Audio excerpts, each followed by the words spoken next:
welcome. This is part 2 of our, well, what do you call it? Serial killer. Serial killers? Yep. Yeah, I'm serial killer back, series. baby. Thought you could Leave you us thought you again. could get rid of me, but I am inevitable. Apparently, I thought I could get rid of you. Yeah. In the time between recordings, CONALL basically started tearing down the recording studio. Well, I didn't think we were going to record straight after the first session. I thought we were just going to come back next week. Yeah, I was not on the same wavelength as the others. Apparently. Yeah, Whoops. so me and Lee can read each other's minds. We were like, yeah, after a break, we'll come back. Connor was just on his own. Yeah, I was like, I want to relax, man. I'm done, I'm over. But yeah, we're back. ZeroFunction podcast with no brain cells at present. We're back with part 2 of the serial killer. I just did that twice. Yeah, The serial killer. This time, thing. Actually onto Ted Bundy. Yes. Yes. Onto the main meat of the story. The Chronologically. crown prince of serial killers, if I Yeah. may. Part 2, Electric Boogaloo. Yeah. All right. So I mean, let's just launch straight into it. Yeah. Right. Yeah. This guy is despicable. Did you see the movie? With Zac Efron? Yeah. No. It's a good movie. I've heard it's pretty alright. Yeah. Probably. They were saying that, Ted Bundy, like, how he, like, got lured some of the women is because he was a good-looking lad. He really wasn't. He's alright. He's alright. He's kinda... I think a lot of it was his kind of... 70s. Well, yeah, I mean, I suppose that's part of it. I think a lot of it was also his just innate charisma that he had. Like, he was very good at manipulating and convincing people Yeah. to do things. Because, like, they had, obviously, Zac Efron play him in the movie, so I was just like, Zac Efron's good-looking lad. Like, that's probably... Like, I know it's not obviously, like, accurate to what he looked like, but then in the post-credits they showed what he actually looks like, and I was like, I don't know, he looks a bit...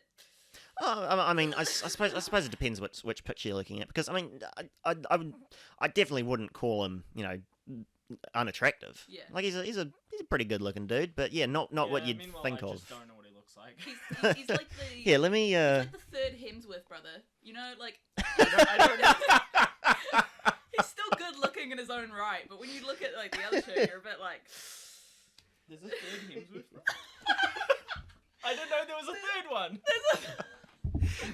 I knew there was Chris and Liam, but I didn't. Chris, Luke, and Liam Hemsworth. Wow. Yes. Luke is the oldest, and he's like half a foot shorter than both of them. Which one's the one in Westworld? Is Wait, that- what's Westworld? Oh. Never mind. Yeah. Fuck you. I'm sorry, I think... Actually, I haven't even finished watching Westworld, so... think it's Teddy Chris. Bundy. No, Chris is Thor. Oh, the other one, Liam, then. Is it though? Hold Oh, on. it Let might me be let me No. let me look this up as well. I think Jeez. because I know... We've immediately gone off the rails. I know Liam and Chris obviously actors. Is Luke also an actor? He is also an actor. I think What I think he's also like a bit of a director. Right. But he's more in like TV series, I think, from what I looked at. It is Luke Hemsworth Yes. is in the cast of Westworld, Oh, well, yeah. So there you playing go. Ashley Stubbs, head of security. Yeah, so he's a Hemsworth. But like I said, he's still a very good-looking man. But just Yeah, he's a bit of alright. Yeah. when you look at him compared to his brothers, it's a Yeah. bit like he really drew You're a the bit of choice. It's unfair. It's unfair. especially because he's the oldest. Oh jeez, that's right. He is. So I'm just showing Connell the three brothers at the moment. Oh, yeah. Yeah, I see what you mean. Yeah.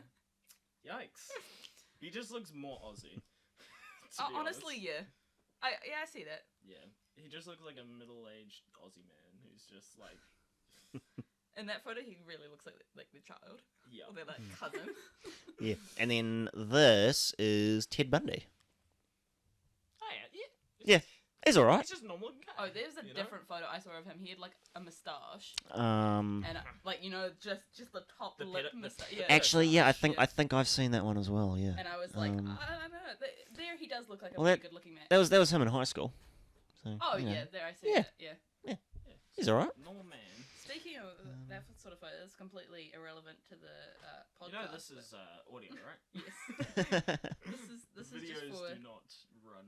yeah. This is videos. just for you guys sitting here. This is a photo of my grandfather when he was like 20. I mean, we could put this stuff up on social, right? Yeah. Oh wow. He was was a Dang. good-looking lad. Like, I saw that. Dude's got some style. Yeah, I was just like, damn. I mean, my granddad's like 85 now. I think he just turned 85. Oh yeah. So obviously, I'd never seen that photo. And I was just like, damn, he had some game. I wish I could pull off a fedora like that.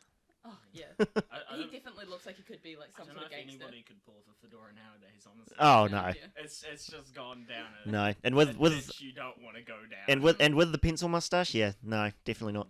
Nah. I mean, it's a good look, but See, just that's can't the do thing, it. You see like teenagers with that now, and you're like, that's that's when Yeah. you need Sure. to shave. Pain. But like you had Yep. adults in the Ugh. 70s just like rocking that. Hell yeah. That and like the what do you call them, square glasses. I wish I could grow a Tom Selleck mustache. I cannot. My facial hair is impotent at best. But yeah. You I'm just stroking on your the- facial hair. Yes. I'd have like a Scraggly. shaved off the bed. You know? Do not ever. Yeah. Just a moustache. I'll turn it into Jordan or something. Oh jeez.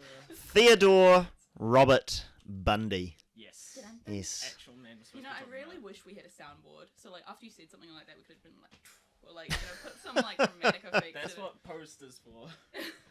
Bro, hey, you don't. That is a Exactly. terrible idea.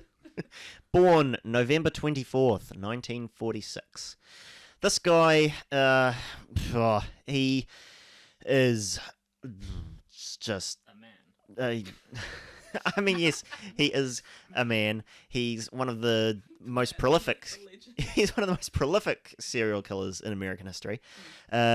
He confessed to 30 separate murders in 7 states between 1974 and 1978, but there were probably more, Yeah. both before that and during. 4 years. 30.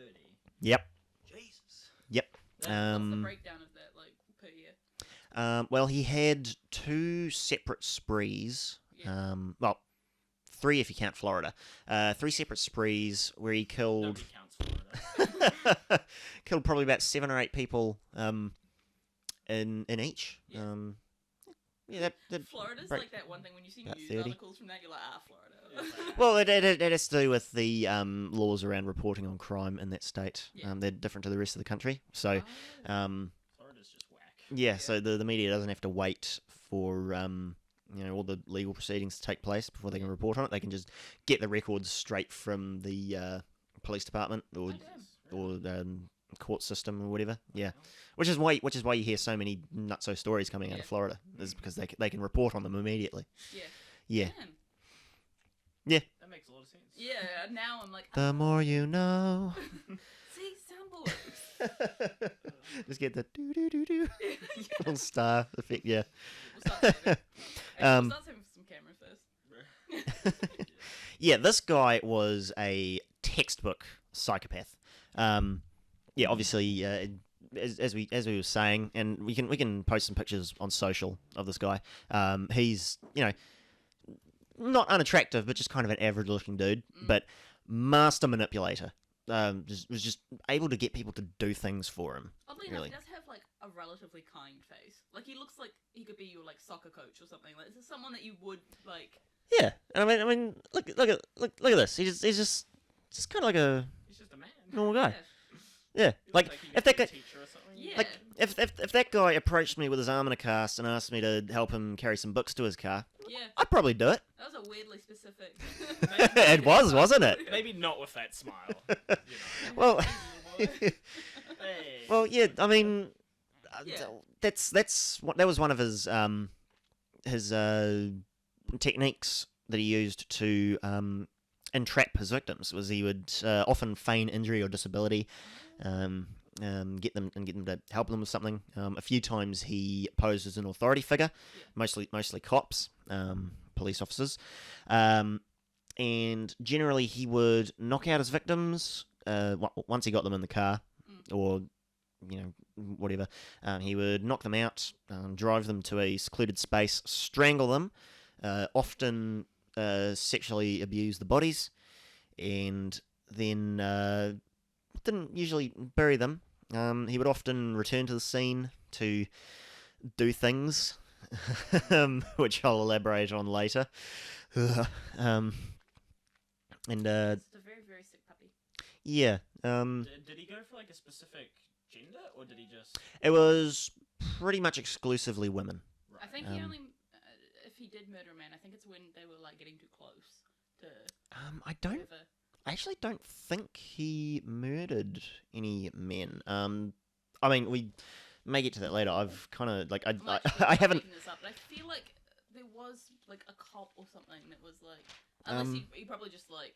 He did attack a cop at one point. Yeah. We'll get to that though. Okay, yeah. Obviously, I haven't memorized everything, which is why I have my notes. So yeah, we'll see how it plays out. But yeah, that was his modus operandi for the vast majority of his victims. A few of them he beat to death as they were sleeping. Especially early on, he did some of that, and a particularly nasty spree later on near the end of his career involved that kind of stuff. So yeah, this guy is. I mean, I keep saying it, but I cannot overstate how just brutal and terrifying this guy is. Yeah. Does he have like any motives, or was it just he's just going? Well, we'll get to that. We'll get to that. Leave me in the dark. See how it is. A little bit. So Ted Bundy was born Theodore Robert Cowell. He was born to a woman named Eleanor Louise Cowell, who went by Louise, at the Elizabeth Lund Home for Unwed Mothers in Burlington, Vermont. Oh, so he was a bastard child. Yes. He's actually Simon Cowell. I'm not sure that there's any relation there. That's a shame. But yeah, no, they don't know who his father was. There's they had suspicions. There was a soldier, I think, who Louise slept with around that time, who is suspected of being the father. Some of the family members suspected her father, who, according to accounts taken later on, was considered violent and abusive. So some of the family members suspected that, but there's no material evidence to support that claim. Yeah. So yeah, don't know who the father is, but because Ted was born out of wedlock, obviously back in, was that the mid-40s, that would have been pretty shameful for the family. So he was raised by his maternal grandparents, his mother's parents, in Philadelphia, until about age 3, and he was told that they were his parents, and that his mother Louise was his older sister, and she was about 22 at the time he was born. Yeah. Round about that age. So not unbelievable. Yeah. And I believe she also had a younger sister named Julia. I'm not sure how much younger she was, but yeah. And in later interviews, Ted didn't have, a great many positive things to say about his grandfather in particular. Again, violent, abusive. He once witnessed him throw Julie down a flight of stairs. I don't remember. I don't know why. I don't think that the reason was given. At least I didn't come across one. Yeah. So no, overall, not great. Yeah, but Ted would have been about 3 years old in 1950 when Louise moved with him he moved with his mother to Tacoma, Washington, so Pacific Northwest, US, up near Canada, and they lived with her cousins for a while, and it was here, a year later in 1951, that Louise met Johnny Culpepper Bundy. He was a hospital cook. I believe they met through a church organisation. Yeah. And they were married later that year. And Johnny formally adopted Ted. So imagine being like, wait, is this a nice guy?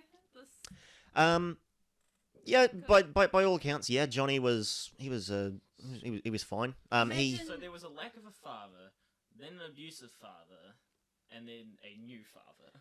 But imagine being like a nice guy, being like, I've just found this woman that I love. I'm gonna adopt her. So, well, did he find out that it was a son? Like actually the son? Or... I mean, yeah. He knew that she had a son. Yeah. Yeah. You're Oh. going to adopt this kid. No, actually, no, he didn't. No, he. Oh, did he? I don't. Point being, you adopt this kid out of the kindness of your heart. Now your last name is associated with one of the worst serial killers ever known. Yeah, that's not great. Because he's now Ted Bundy, but he wasn't Bundy before then.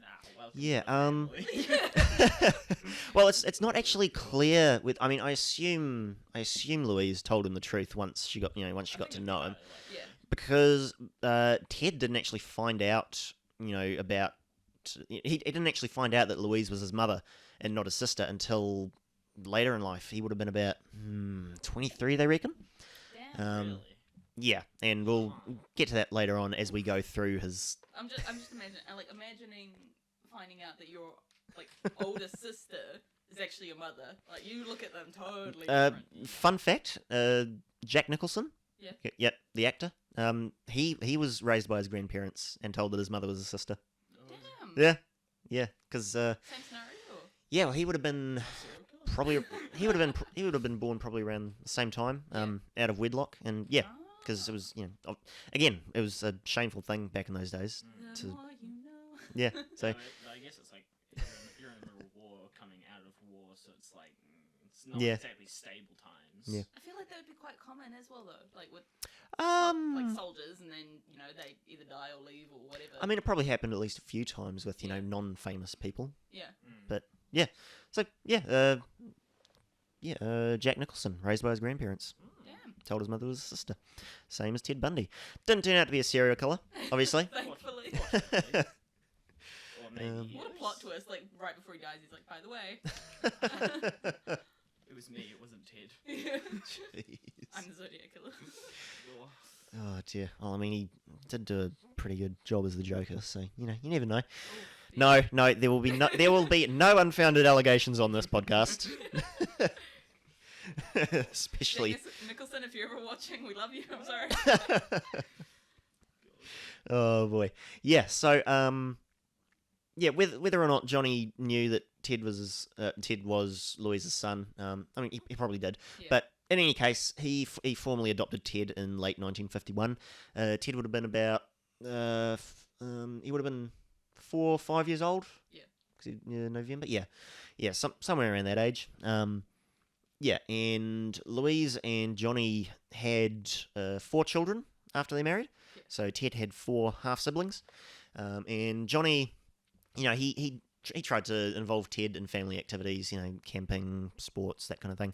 But Ted just remained kind of distant. He didn't really have a very high opinion of Johnny. Later on, to a girlfriend in high school, he would complain that Johnny wasn't very bright and didn't make much money. So, yeah, not well liked by his adopted son. Yeah. Yikes. Yeah, I'm not sure what Ted thought of his mother. I There's guess not by really. that point, it seems that he's already just Yeah. he's going down that path. Mind you, yeah, like once you find out that your sister's your mother and you don't like the husband, I mean, that just seems like there's no road for recovery there. Yeah, it's certainly a troubling situation, and one that not a lot of people would be familiar with, hopefully. Oh, yeah. Yeah, so we have varying accounts of Ted's childhood from different sources, interviews he's given, general investigations made into him. He's claimed that as a teenager, he would pick through trash cans looking for pictures of naked women. He would read crime novels, detective magazines. Wait, rewind. Pick through trash cans to find photos of naked women. Do you normally Yeah. find pictures of naked women in trash cans? Well, I mean, There's obviously no internet back then. woods porn was a thing. Oh yeah. Yeah, actually, no, but yeah. bunch of kids go out into the woods, find a box of hidden Like a stash, magazines. you know? Yeah. Again, pre-internet, Wait. I'm pretty sure it was like Playboy and like pin-up magazines and stuff like that along those lines, because it was post-war. It's Yeah. it's a thing that I think a lot of, especially American teenagers growing up, Wait, Wait, so like Fif- older kids or like adults would put that stuff there, and then other people would find it? Or... Yeah, pretty much. Yeah. I've It's just a never thing. heard of that. Not before. everyone would hide their porn in the attic. Yeah. Yeah. It seems to be a uniquely American thing. Teenagers around, growing up in the like 60s through 80s kind of thing. Because again, pre-internet. Yeah. What are you gonna do? Steal a magazine from a shop? I mean, quite aside from that, in the scenarios we're talking about here, people would throw out magazines and other okay. paraphernalia. That I can now understand. Yeah. I was just like, is that a normal place to look for? Apparently so. I don't know, maybe not. Like this is, I'm just telling you what I've The heard. ideal place. Probably no evidence to support it, but yeah. So he'd pick through trash cans. He would read crime novels, detective magazines, some true crime stuff, looking for stories involving sexual violence. But he also later claimed in other accounts that he never looked for true crime stuff. So conflicting accounts.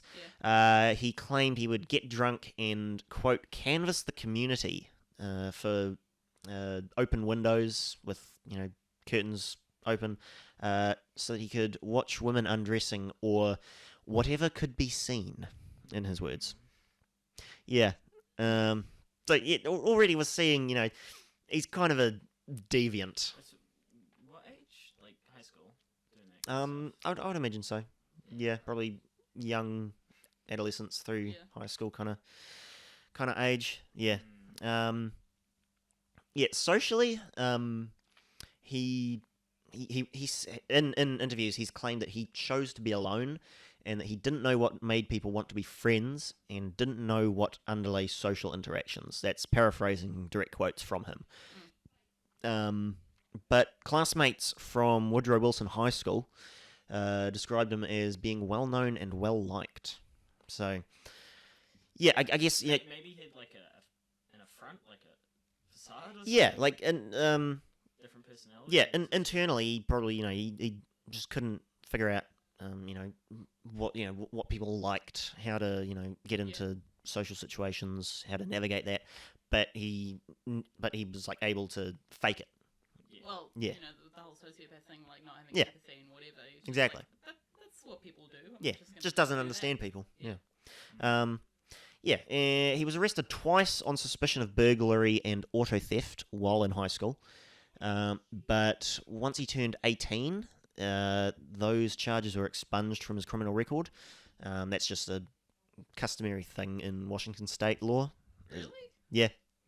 Because, it wasn't really, wasn't a major crime, like felony or anything, so... I feel like stealing shit is a bit of a crime. Yeah. Cars. Remember, this is back, 50s, early 60s kind of thing. True. Wait, did you say Grand Theft Auto as well? Auto theft. Yeah. Oh, yeah. Yeah.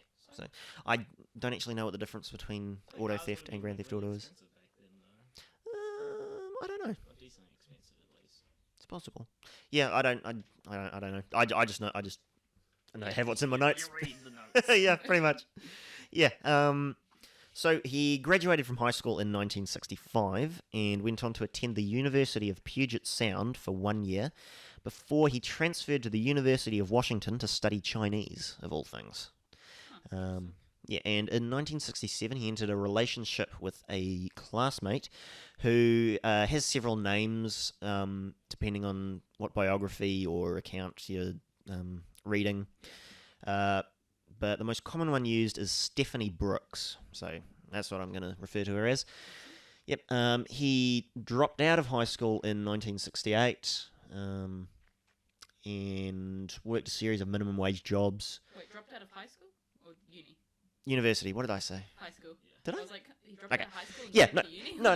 He dropped out of university. That'd be 3 years in. And then worked a bunch of minimum wage jobs after that. And also volunteered at the Seattle office of Nelson Rockefeller's presidential campaign. Oh. Interesting. Yeah. Alright. Yeah. And he... Actually, do I have a note on this? No, that's a little later on. Yep, so... Stephanie Brooks, she ended their relationship around the middle of 1968. She described Ted as being immature and lacking ambition.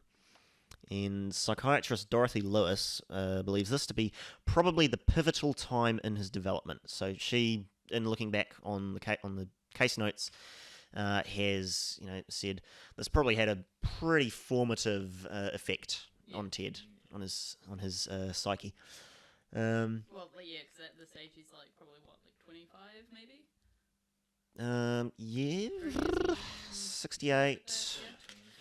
So early to mid 21, 22 kind of thing. Yeah. Yeah. So it's a very impressionable age. Yeah, he would have been 21 when they broke up. Yeah, or when she broke up with him. Yeah, and after that he travelled around the country, visiting relatives. He enrolled for one semester at Temple University in Philadelphia, and it's during this time that researchers reckon that he probably visited the Burlington Office of Birth Records. Remember, that's the city that he was born in, and that's probably when he discovered his actual parentage. Because all those records are just public knowledge, aren't they? Yeah, he would have been able to go there and say, this is my name. I'd like to see my birth record. Provide some ID, get the file. Yeah, They reckon he found out when he went and found his original birth certificate. Yeah, I wonder what prompted him to go there. Like, Um, must have had some sort of suspicions or something. I would imagine so. Yeah, He must have. yeah. I don't know. Yeah. I don't know why he would, but yeah, he probably maybe had overheard some things. Heard his mother and Johnny talking. Maybe started to gather that something wasn't quite right. I don't know. That's all speculation. All we know is he probably went to the birth records office and got his original birth certificate. Yeah. So by autumn of 1969, he was back in Washington State, where he met Elizabeth Klipfer, who was the secretary at the University of Washington School of Medicine. And in mid-1970, he re-enrolled at the University of Washington as a psychology major. He became an honor student and was apparently well-liked by his professors. Damn. Yeah. And this is... Psychology. Yeah.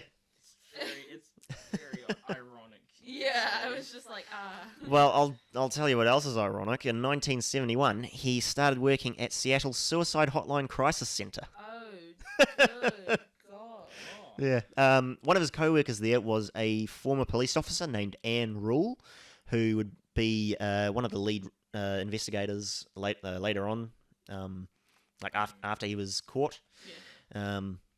And during his time at the crisis center, she described him as kind, solicitous, and empathetic. So she had no idea. She had no idea what was going on in his head. Yeah. He seems to be very good at faking. Yeah. Should have become an actor. Yeah, that's the thing. So he graduated college in 1972 and joined Governor Daniel J. Evans' re-election campaign. He helped. He would shadow Evans' opponent and record his speeches, and then help his re-election team analyse them so that Evans could more effectively debate with his opponent, and he would know what the guy was up to. Yeah. Needless to say, Evans won re-election, and with the help of recommendation letters from...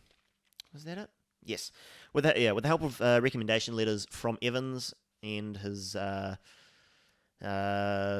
professors from the University of Washington, he was accepted in 1973 into the University of Puget Sound Law School.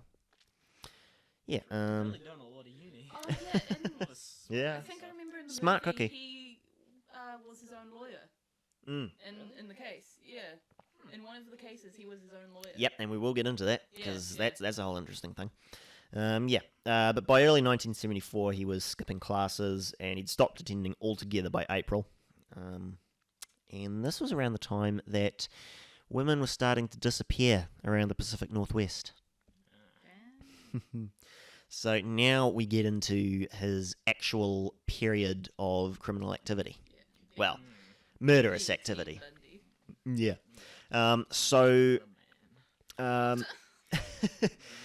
Multiple researchers on the case, including Ann Rule, believe that he probably started killing as a teenager. 'Cause there were several unsolved disappearances that line up with, around the right time and place that Bundy would have been. Yeah. Because what's that with the burglary and that, like, even though they were dismissed, did they ever get to the bottom of why he stole or whatever? Sorry, what was that? Like with the car thefts and stuff. Yeah, did they ever like question him as like, why did you do this? Oh, when he was a teenager. Yeah. I'd imagine so. Yeah. I didn't find anything on that. They were dismissed, but like, did they find a motive as for why? Because they can't just be like, oh yeah, he committed this crime. Well, again, remember, in our previous episode, we talked about how serial killers tend to have a history of petty theft, petty crimes like that. I guess it's just a psychological thing. Maybe a need for attention. I don't know. I can't really speculate on that. But yeah. Continue. Yeah. So obviously, no concrete evidence was ever found. He would later insinuate during his confessions that he had killed people prior to his known sprees. I call it a spree. It's not technically sprees, because spree killers are a separate thing, but that's what we'll call them, just for the sake of clarity. So he did insinuate that he killed people prior to his main period of activity, but nothing was ever proven. They didn't have enough evidence, and he never said anything concrete. I mean, yeah, if you're going to be guilty anyway, you may as well just go, Probably too long ago since they actually started investigating him to find any form of evidence. Yeah, well, he did admit during his confessions that by the time of his first documented murder, he had the necessary forensic science skills to leave minimal evidence at a crime scene. So he probably did have some experience with murder. Yeah. It's like an amateur job. Like, people can still get away with it. Oh, yeah, definitely. And the thing is, DNA profiling wasn't a thing at this time. So obviously the cops had even less to go on. But so this is where we get into his actual crimes. And there's about 8 women were killed during this period in and around Washington. How long was the period? Probably about a year, maybe a little over that. yeesh. Yeah. A lot. Yeah. Very short period of time to think about it. Yeah. So let's go through some of these. So he would have been about 24. 74. About 23 years old when this all went down.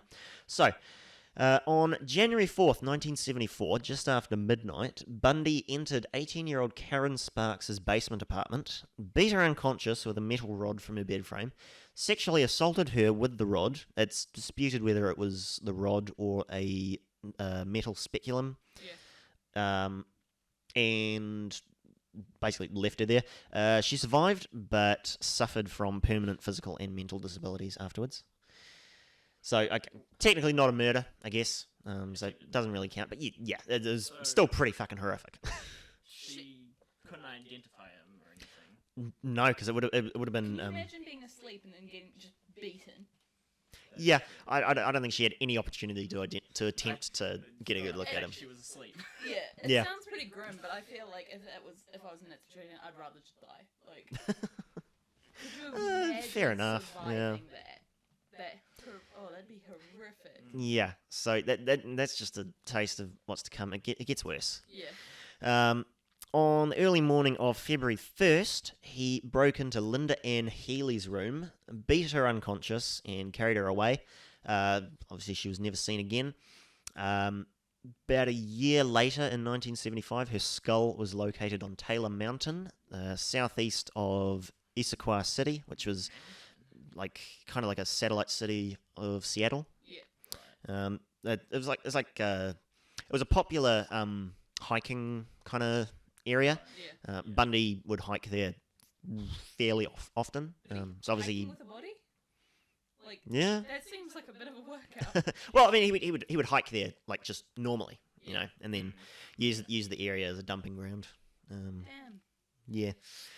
Yeah, and we'll see that a lot of the remains of his victims were disposed of at Taylor Mountain. Not all of them, and obviously not all of them were found, but Yeah. I Did feel they like just once not you, catch on after the skull and like? yeah, once you become like suspicious, surely they'd like track your most common like places of. well. We'll get into that, but Bundy's next victim was on March 12th, Donna Gail Manson, a student of Evergreen State College in Olympia, again in Washington. She was 19 years old, and she left her dorm to attend a jazz concert on campus and never arrived. April 17th, Susan Elaine Rancourt disappeared while walking to her dorm room at Central Washington State College in Ellensburg. And two female students around this time, like, just general kind of days leading up to it, they later reported encountering a man with his arm in a sling, asking for help to carry some books to his brown Volkswagen Beetle. Yeah, remember that; it's going to be important. On May 6th, Roberta Kathleen Parks, a student at Oregon State University in Corvallis, disappeared after leaving her dorm to go have coffee with friends. She never arrived. Yeah. On June 1st, Brenda Carol Ball, a 22-year-old student, disappeared after leaving the Flame Tavern in Burien. She was last seen talking to a man with his arm in a sling in the parking lot. So starting to see a pattern here, yeah? Yep. On June 11th, Georgianne Hawkins was walking down a brightly lit alley between her sorority house and her boyfriend's University of Washington dorm building, and just vanished. So he must have been living like on campus or something. He was living in Washington at the time, yeah. Yeah. So he must have been at least nearby.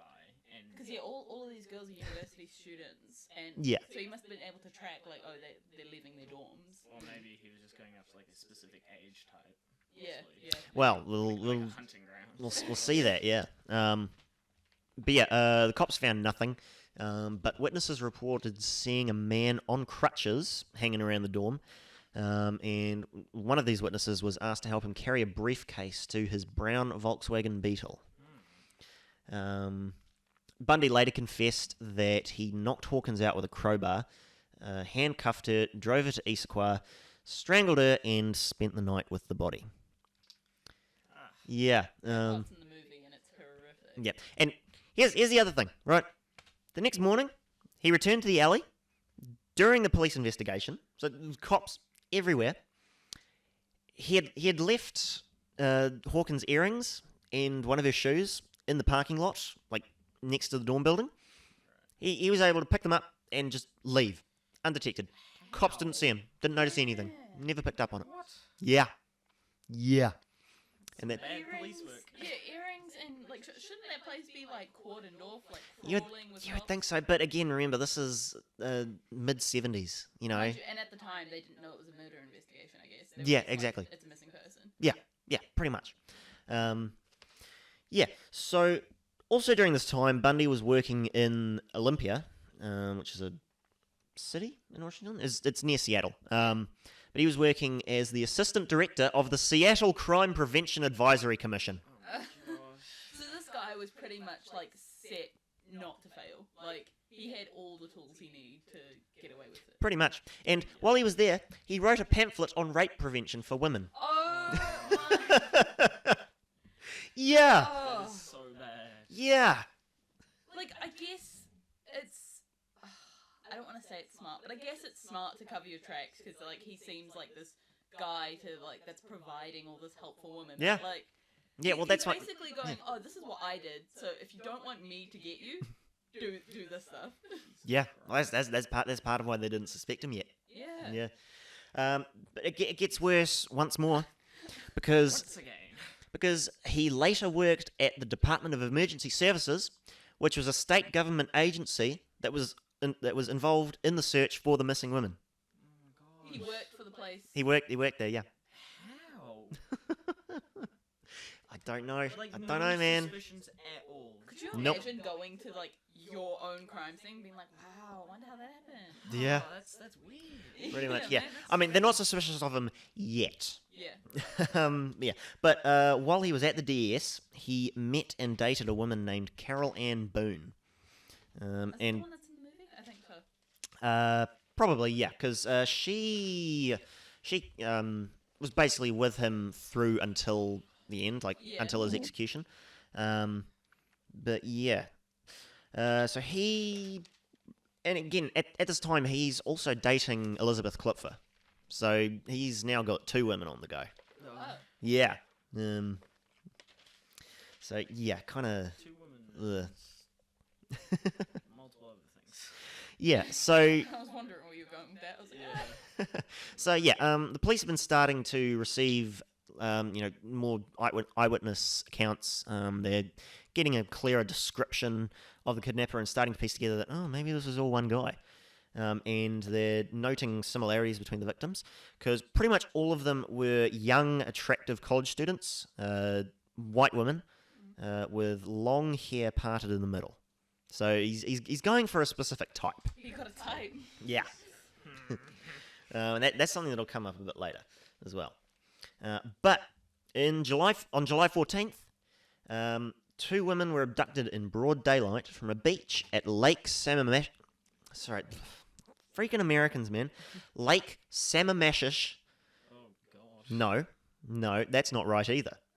A beach at Lake Sammamish State Park in Issaquah. There you go. America, fix your naming conventions, please. Unless that derives from a Native American name, in which case I apologize. Much respect to your Native communities. Backtracking real fast. A little bit. No, it's unless that sorted out. I don't want to be insensitive because a lot of American place names are, Native American in yeah. origin, and they can be difficult to pronounce. So if that's a Native American name, I apologize, but come on. Otherwise, yeah. I thought Maori names were unpronounceable. Yeah. Yeah. But yeah, so 2 women were abducted, broad daylight from this beach. 5 female witnesses gave descriptions of Bundy, and apparently he asked them separately, asked them for help unloading a sailboat from his car, and he introduced himself as Ted to these women. 4 of them refused. They were like, "No, go away. I'm not helping you." Mate. Only one of them went with him, but once they got to the parking lot and she saw that there was no sailboat on his car, she got the fuck out of Dodge, Yeah. ran. It's a good move. But Finally. Yeah. but later in the day, 3 more witnesses saw him leave the beach with 23-year-old Janice Ann Ott. And obviously, she was never seen again. Yeah. Wait, but that one woman that ran away, did she not report it? Did she, just run I believe she did later. Yeah. Yeah. The witnesses, these 5 women who were approached by him, they all gave statements to the police Yeah. later. And 4 hours after he left the beach with Ott, 19-year-old Denise Marie Nesland left a family picnic to use the restroom, and surprise, surprise, vanished.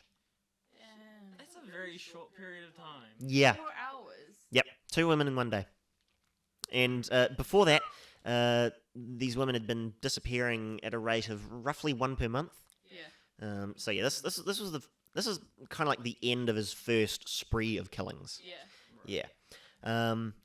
So by now, the King County Police have a fairly detailed description of Bundy and his car, and they put flyers up around Seattle. They had a composite sketch made by a sketch artist, and they broadcast that on local TV. They put out radio bulletins, that kind of thing. And this profile was recognised by Elizabeth Clifford, Ann Rule, a DES employee that Bundy worked with, and one of his University of Washington psychology professors. And they all reported that, hey, this profile kind of matches this guy that we know. But the cops were, at that time, receiving up to 200 tips per day on the crimes. Jesus. And, yeah, they they looked at Bundy, they looked at his record, but it was clean, and Yeah. they didn't think that a guy with a record that clean could be responsible for this. Yeah. So, yeah, he kind of got Well, off that's the thing, scot-free a little. He does still have a pretty generic face. Like, tall, Yeah. dark hair. Yeah, Generic face. He's got reputable jobs in the past. Job, Yeah. current, Yeah. whatever. Yeah. At the time. yeah, I mean, he matches the description, but he's too clean for them. Yeah. Yeah. The only thing They just that don't would even really, consider like, him. throw them off is the car. Because... I guess so, there were, yeah. like, limited models of that car. Mm. So that's probably the only thing they really had going. Yeah. Probably. Yeah, well, I think Clifford also owned a Volkswagen Beetle. Yeah. And we'll talk about that later on. But yeah, during his time in Seattle, he murdered 6 college students and 2 other women around the Pacific Northwest. So yeah, he's been busy. And the remains of most of the victims were found between September 1974 and March 1975. How many years later is that? Like, Oh, that's like the same year and okay. into the next one. It's like a 6-month period. Yeah. Yeah, there were a couple of grouse hunters on Taylor Mountain found, I didn't note which bodies, but they found some of the remains, and there was a party of forestry students found some of the others. So, yeah, not great. But, yeah, in August 1974, Bundy was accepted to the University of Utah Law School and moved down to Salt Lake City, Utah. Wait, so he's gone to another university? Yep. He was studying law at Puget, I believe. Did he Yeah. finish, or he just wanted to go to different uni? I don't know. It's possible that he just wanted to get away from the heat. Yeah. 'Cause it's he- highly likely. Yeah. But at this point, isn't he like 24 going to uni? Oh, 74. August, he would still be 23? 23, I think. Yeah. Yeah, okay, Yeah. Law student. So yeah. yeah. So he moved down to Salt Lake City in August, and the murders began the following month. That's very fun. Yep. Stashes himself in a month. So I'm going to run through these kind of quickly. He murdered an unidentified hitchhiker in Idaho on September 2nd. 16-year-old Nancy Wilcox in Salt Lake City on October 2nd. 17-year-old Melissa Ann Smith in Salt Lake City on October 18th. And she was the daughter of the police chief of Midvale, which is a suburb in Salt Lake City. 17-year-old Laura Ann Aim in Lehi, Utah on October 31st. 18-year-old Carol Duranch in Murray, Utah on November 8th. He attempted to kidnap her, but she actually escaped. He approached her while posing as a cop.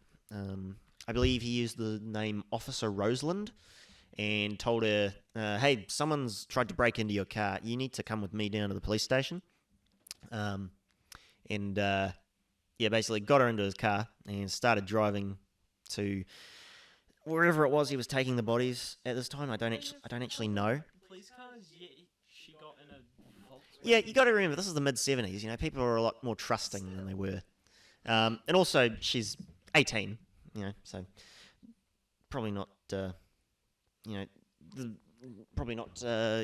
great self-preservation. I mean, that's, yeah, we'll just say people were more trusting back then. Yeah. Yeah, so got into his car, started driving wherever it was. She noticed that he was driving the wrong way to the police station and basically called him on it, and they had a brief struggle where he tried to handcuff her, but he, in the struggle, accidentally put both cuffs on the same wrist, her wrist, and she managed to escape. Yeah, so she got away, and then 17-year-old Deborah Jean Kent disappeared from Bountiful, Utah. That is the city of Bountiful, not that Utah is bountiful. I don't know. I'm sure it is. I'm sure Utah's a lovely place, but yeah, and that was also on November 8th. So that was late. That was later that day that he attempted. Like a month and a bit. Let's see, from just over 2 months. Yeah. Yeah, 5 murders and 1 attempted kidnapping. Yeah. So at this point, Elizabeth Clifford had reported Bundy to the police 3 separate times. Because he matched all the witness descriptions. Yeah. And she was like, there's something going on here. I'm sure that it's him. Did he still have these 2 women on the go? Yes, he did. How did they not be like, oh, he's moved?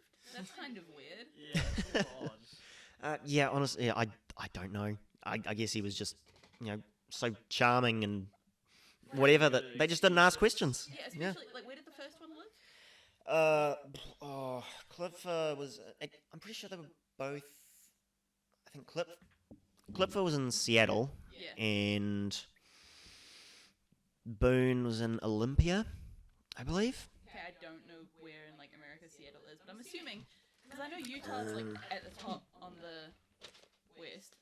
I know Utah's up there, because we went to It's Salt Lake. further down. So Washington is like right up in the corner next to Canada. Utah's like right in the middle. Sort Yeah. of. Yeah, and then Utah is like down central west kind of Point being, thing. he has moved, like, across the country, A basically. fair distance. Yeah, And yeah, yet basically. they were just like, my boyfriend just left for a bit. pretty much. Yeah. Yeah. So he was under increasing suspicion by the King County Police up in Washington, but the witnesses from Lake Sammamish, where he abducted those 2 women from, they had him in a lineup and they failed to identify him. Really? Yeah. I mean, the thing you have to understand is eyewitness testimonies are some of the most inaccurate evidence you can rely on in a criminal Especially case. if you're in a panic, you're not really, like... Yeah, human memory is so fallible and Yeah. prone to manipulation. How what was the time after the beach incident to the lineup? It must have been quite a while. Oh boy, I believe, I don't know, I think they must have called him back to Seattle as a witness, as a suspect. Right. And he would comply, just to, avoid suspicion. And yet they just didn't identify him in the lineup. Interesting. Yeah. So then in 1975, his criminal activity shifted to Colorado. He was still living in Salt Lake City at the moment, but he was going over the state line to Colorado to do these murders. Yep. So 23-year-old registered nurse Karen Eileen Campbell disappeared on January 12th. She was walking from an elevator to her room at the Wildwood Inn. 26-year-old ski instructor Julie Cunningham on March 15th. She was walking to a dinner date with a friend. 25-year-old Denise Lynn Oliverson disappeared on April 6th while cycling to her parents' house.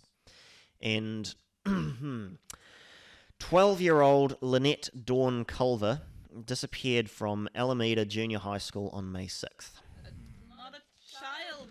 So he's branched out from his original Yeah. target. Yeah, and that one Probably was... getting like more depraved. Yeah, that one was particularly nasty. I'm not going to go into details because I don't want to. Yeah. But, yeah, that one was not good.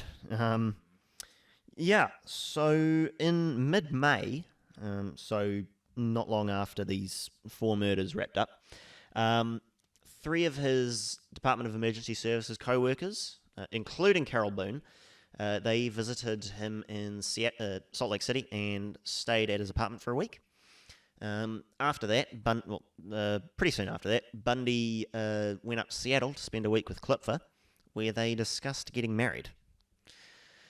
Yeah. And she was like, by the way, I've reported you to the police, but sure. No, she didn't tell him about that at all. Like she kept that on the down low. And Well, I mean, if you think your partner's a murderer, I feel like you would. yeah, and Bundy didn't tell her about Carol either. So yeah, they're both keeping secrets. One of them maybe for the right reasons, and the other's a scumbag. So Yeah. And also at this time, Bundy was in a relationship with a Utah law student. So he's got 3 on the go. Yeah, she has different names in different accounts. Either Kim Andrews or Sharon Auer. I don't know what her real name is. It's entirely possible it's neither of those. But yeah, she was known under both of those names. So yeah, he's got 3 women on the go at this point. None of them know about the other. And, yeah. Nice. He's very good at just. Keeping everything separate. Yeah. Yeah, so we're getting pretty close to the end of his murders now. So on... yeah, I'm just looking at the timestamp. I could continue because we still have to go through his arrest and trial and all that. Go, keep going. You sure? Yeah. All right, long episode. Here it comes. Finish it. Yeah. Hope nobody needs to pee. Do it now or forever hold your peace. So on June 28th, Susan Curtis disappears from Brigham Young University campus in Provo, Utah. This was Bundy's last confessed murder. Most of the bodies from Utah and Colorado were never recovered. They never found the remains of Wilcox, Kent, Cunningham, Oliverson, Culver, or Curtis. I believe. So these were the people that he confessed to killing. Yeah, all the people that we've gone through so far, he confessed to all those murders. Oh. Was he still Yeah. burying them in the same place? Do they know? I think I didn't take notes on where he was Maybe Utah, maybe putting them. changed location. Yeah, I think all of those were kind of scattered around Utah and Colorado. So he confessed the murders, but he's like, I'm not going to tell you where. Yeah, Like- and those 6 from the Utah Colorado spree, they haven't found anything from them.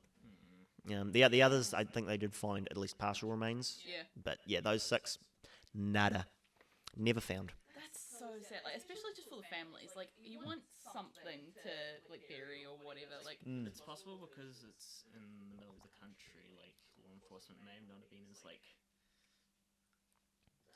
what's the word? I don't know, strict or enforced there. Yeah, Because it wouldn't, maybe. it wouldn't have been as developed as the Washington area would have been. It's they also possible. may have not been very thorough because if they're just going through countryside. Yeah, I don't know what the kind of geographic makeup of that area is. I mean, obviously most of them disappeared from kind of campus areas. So it would have been pretty rural. Aside from a few of them, Cunningham, the ski instructor, Campbell, the nurse.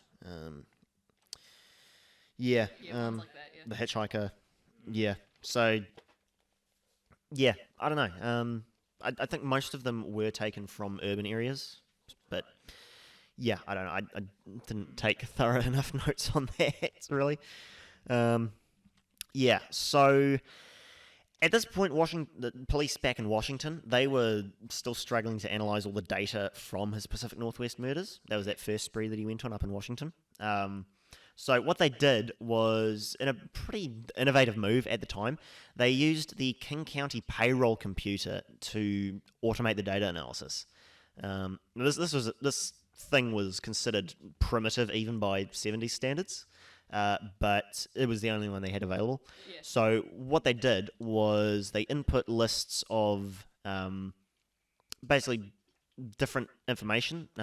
So some of them were lists of known sex offenders, of classmates and acquaintances of the victims, Volkswagen owners named Ted. Literally, that's one of the things they were cross-referencing all this information with. Yeah. And they input thousands of names, and 26 showed up on 4 lists, which I'm guessing is the most that they had any cross-correlation with. Yeah. And wouldn't you know it, Ted Bundy was one of those 26.